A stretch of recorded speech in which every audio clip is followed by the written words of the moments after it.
Baik, jadi apa namanya, kita lanjut di topik kedua ya. Jadi terkait dengan pelapukan, sedimentasi serta pembentukan batuan sedimen. Oke, jadi batuan ini memiliki sebuah siklus ya, di mana satu jenis batuan bisa berubah ke jenis batuan yang lain. Jadi dari batuan beku bisa berubah menjadi batuan sedimen, bisa berubah menjadi batuan metamorf, kembali menjadi magma, begitu ya. Nah, batuan sedimen ini memiliki peran penting di dalam siklus batuan karena batuan inilah yang terbentuk di permukaan bumi ya. Jadi dia berasal dari hasil pelapukan batuan lain yang sudah ada di permukaan bumi. Nah, proses terbentuknya batuan sedimen ini melalui 5 proses ya. Jadi yang pertama pelapukan, kedua erosi, ketiga transportasi, keempat deposisi, dan 5 litifikasi. Jadi dia syaratnya sudah ada batuan lain di permukaan ya di sini. Nah, batuan tersebut ya itu akan mengalami proses pelapukan mekanis untuk memecah dia menjadi ukuran lebih kecil. Kemudian dia akan dipindahkan untuk membentuk batuan sedimen kelas 3. Sementara kalau hasil pelapukan yang kedua jenisnya adalah pelapukan kimiawi, dia menghasilkan mineral lempung serta ion terlarut, di mana ion terlarut ini serta lempung ini bisa ditransportasikan turut membentuk batuan sedimen plastika ya. Sementara ion terlarut yang lain ini bisa membentuk batuan sedimen kimiawi. Nah, pelapukan ini adalah proses hancurnya fisik batuan, sifatnya disintegrasi, serta perubahan komposisi kimia atau dekomposisi batuan dan mineral yang terbentuk di atas permukaan bumi atau di dekat dengan permukaan bumi. Intinya masih terjangkau oleh proses air tanah ya di situ, karena dia melibatkan air tanah. Pelapukan ada 2 jenis ya, pelapukan mekanis yang menghasilkan pecahan batuan berukuran lebih kecil, ini melibatkan pembekuan es serta pelepasan beban. Kemudian pelapukan kimiawi, di mana lepasnya mineral penyusun batuan dan membentuk mineral baru serta ion terlarut. Ada 2 jenis, hidrolisis dan oksidasi. Nah, gambar ini menunjukkan ya adanya pelapukan mekanis, di mana batuan itu pecah, ini seakan bentuk hudu gitu ya. Kemudian hasil pecahannya tertumpuk di kaki bukit yang kita sebut sebagai talus, siap untuk dipindahkan. Sementara kalau pelapukan kimiawi biasanya meninggalkan bentuk-bentuk rongga-rongga di mana dulu awalnya tempat dari suatu mineral yang sudah larut ya. Oke, ini adalah Kapadosia ya di Turki. Ini adalah bentuk bentuk permukaan bumi ya yang ini hasil dari proses pelarutan. Jadi kita bisa melihat ya tiang-tiang ini mirip seperti hudu ya, tetapi dia banyak sekali dan tinggi-tinggi ya. Oke, pelapukan mekanis di sini akibat pembekuan es. Jadi air ketika masih dalam bentuk fase cair ya bisa masuk ke sela-sela retakan batuan. Kemudian ketika temperatur turun, dia bisa berubah menjadi es dan memuai ya. Nah, akibat pemuaian ini maka batuan bisa menjadi pecah dan proses ini bisa berulang kali di sepanjang musim ya sehingga menjadi batuan yang fragmen-fragmen batuan yang kecil-kecil. Pelapukan mekanis yang kedua ini akibat pelepasan tekanan ya di sini di mana misalkan ini pada batuan beku intrusif ya pluton yang terbentuk di dalam kerak dia ditindih oleh batuan lain di atasnya ketika batuan yang menindih di atasnya tererosi maka batuan ini kemudian tersingkap muncul di permukaan akibatnya dia kemudian mengembang ya karena biasanya dia menerima tekanan, sekarang tekanannya hilang, dia kemudian mengembang dan pecah menjadi lembaran-lembaran. Hasil dari pelapukan mekanis ini adalah pecahan batuan yang berukuran kecil ya di sini dibagi menjadi beberapa nama dalam klasifikasi Wood dan Wentworth. Ada bongkah, berangkal, kerakal, kerikil, pasir, lanu, dan lempung. Pelapukan kimiawi ini bisa secara hidrolisis yang melibatkan air dan asam bikarbonat. Dia mengubah mineral silikat yaitu menjadi mineral lempung. Ini contohnya ortoklas, potasium, aluminium, silika dan oksigen ya di sini. Ketika dia diserang oleh air dan asam bikarbonat ya, dia akan berubah menjadi potasiumnya akan lepas ya di situ sehingga tersisa aluminium, silika dan oksigen dan kemudian ditempel oleh hidroksil ya OH dari H2O-nya ya di situ. Sementara ion terlarutnya ada ion potasium, ion bikarbonat, dan silika terlarut. Nah, ini fotonya bisa kita lihat ya, contoh plagioklas felspar yang sudah terhidrolisis, dia rongga-rongga ya, bolong-bolong.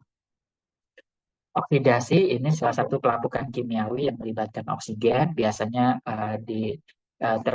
apa namanya, menyerang mineral silikat ferromagnesian ya, di situ seperti piroksen.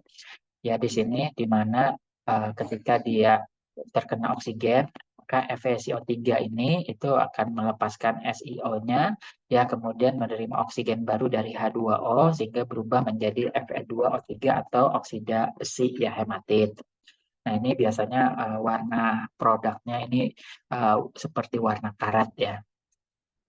Nah, ada contoh pelapukan yang spesial ya, gabungan antara pelapukan mekanis dan pelapukan kimiawi, namanya pelapukan membola spheroidal weathering. Biasa terjadi di daerah tropis.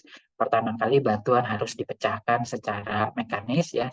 Kemudian batuan yang sudah pecah tersebut pada bagian ujungnya yang runcing ya, dia mengalami pelapukan hidrolisis sehingga kemudian tersisalah inti batuan yang bola ya.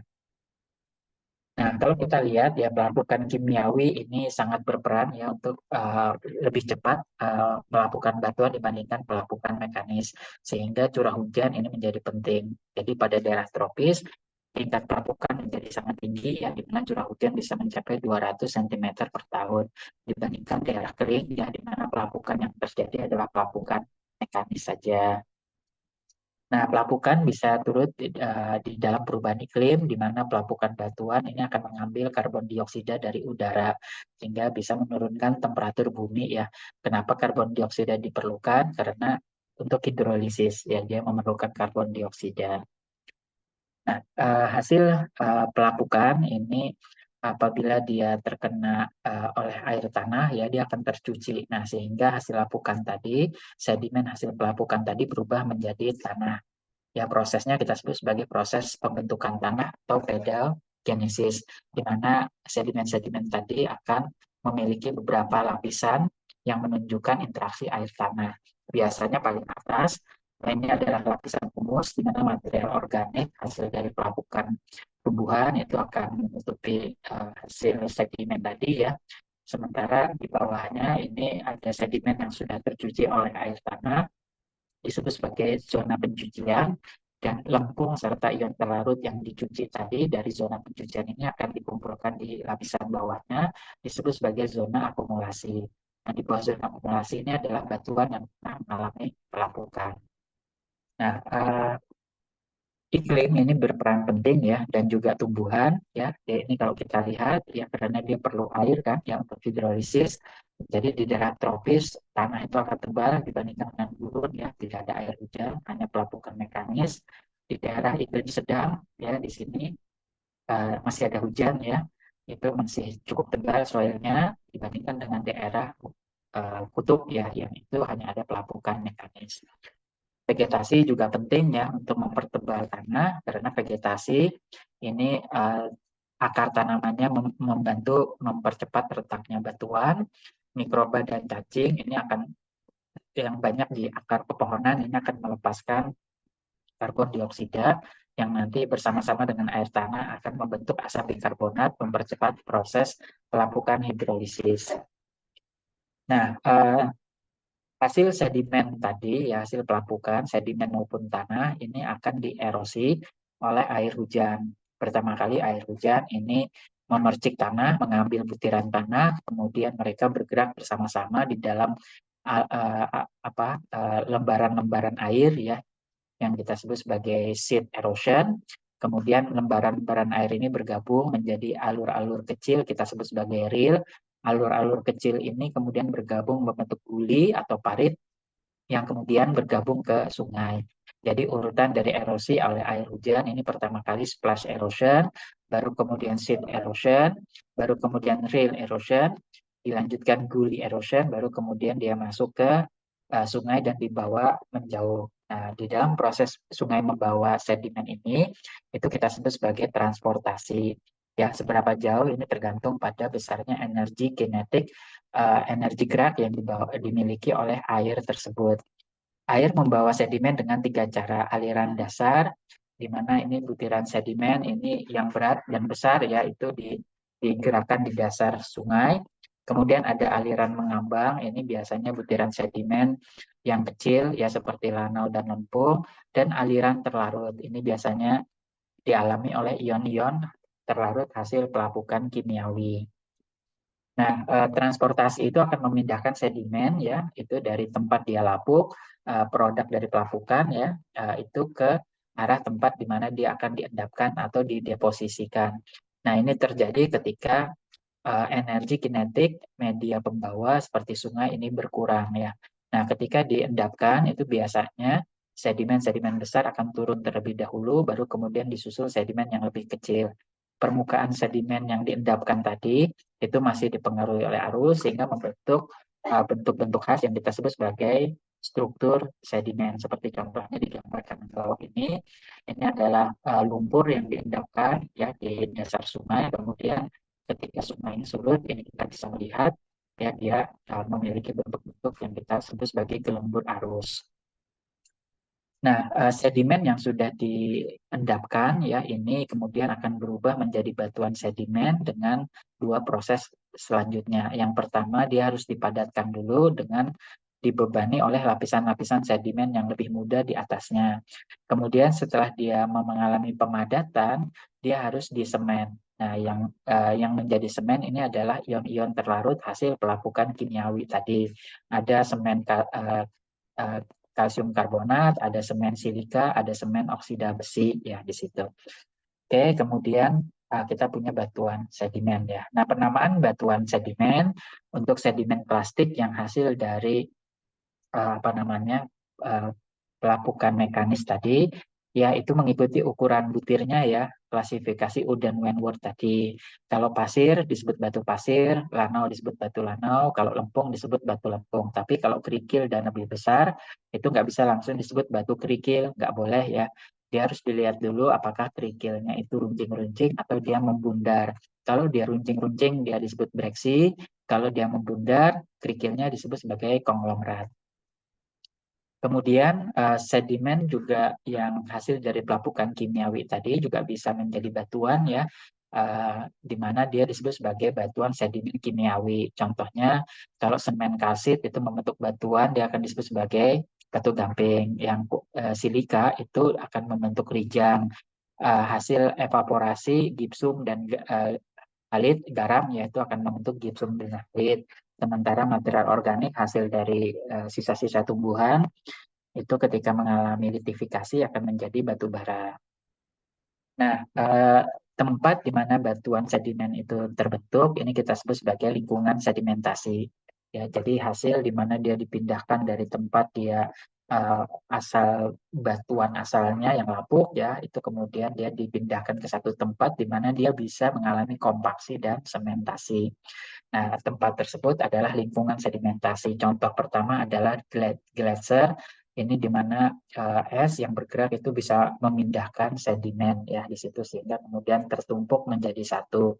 Kemudian ada lingkungan lakustrin atau danau di mana danau ini yang tenang ya energinya rendah sekali itu akan menerima sedimen-sedimen berbutir halus seperti pasir dan lempung dan diendapkan ya secara gravitasi membentuk sedimen berlapis horizontal.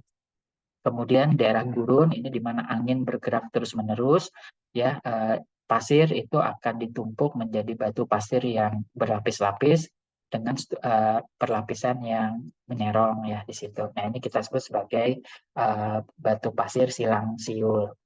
Dan kemana lempungnya sudah lempung dan lanau biasanya kalau di gurun pasir sudah dibawa jauh gitu ya karena dia merupakan endapan suspensi. Kemudian kalau di daerah sungai, nah sungai biasanya berupa cekungan ya. Nah kita akan melihat lapisan-lapisan sedimen yang cekung ya dengan sisipan batu bara karena sungai biasanya membawa material-material organik juga ya sisa-sisa tumbuhan. Kemudian di muara sungai kita akan punya dapan pasir yang itu diendapkan dengan posisi miring ke arah laut. Ya ini seperti kita lihat apa namanya di gambar gitu ya, karena dia masuk ke laut yang lebih dalam, dia akan apa namanya miring gitu ya ke arah bagian laut yang dalam tadi. Jadi perlapisannya miring ya, perselang-selingan pasir dan lempung, kadang ada sisipan batu baranya. Kalau pantai ya ini didominasi oleh pasir karena gelombang dan ombak ini dia apa namanya akan membawa pasir dan memisahkan lempung ya di situ sehingga dia didominasi oleh pasir dengan ciri khas batu pasir yang strukturnya gelembur gelombang ya. Kemudian di daerah paparan pasang surut, di mana ketika pasang tinggi, energi tinggi pasir datang, ketika pasang tanggung, ya, di mana energinya rendah, yang di bawah hanya lempung, maka kita akan punya perselingan pasir dan lempung secara horizontal. Ya, ini kita sebut sebagai paparan pasang surut.